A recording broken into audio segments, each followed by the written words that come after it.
ladies and gentlemen. I'm actually quite overwhelmed. This is not the general, my comfort zone where I have to go and give a speech.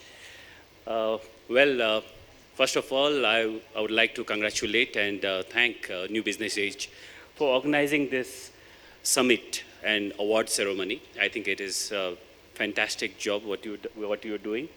And what I'm amazed is you had participants from all 7 provinces and 2,000 participants. That's quite overwhelming, especially when you think of, not many women are in business, and that's a reality. And you have 2,000 women entrepreneurs. That is really amazing.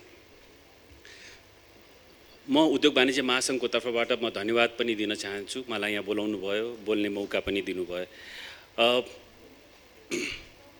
For me, I have to say this, and it's very relevant because my wife is an entrepreneur and she brings the money home so that she gives me time to go and give these speeches. So I'm really happy that I've been, and it's so relevant for me in the sense that, business award, and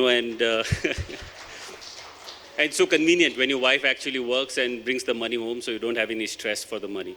Thank you so much, Seema.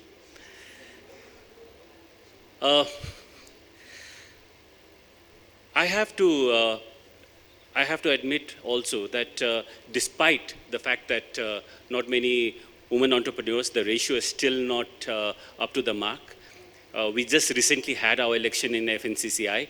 Unfortunately, only one woman won. That's really sad. We have nominated 2, so we only have 3 ladies in FNCCI. So we have a long way to go in our institution as well. The reason I'm mentioning this is despite whatever is happening there, but in our constitution, we are probably one of the rare constitution that where it is very inclusive for women. And I've been told that there is no constitution in the world which is as inclusive as the Nepalese constitution, which is fantastic. So the platform is there. We need to support each other, and I'm sure in coming times such award ceremonies, I think we will have even more participation. Well, with this, I would like to again congratulate all the winners who are going to be announced now, and thank you very much on behalf of FNCCI for inviting me. Thank you.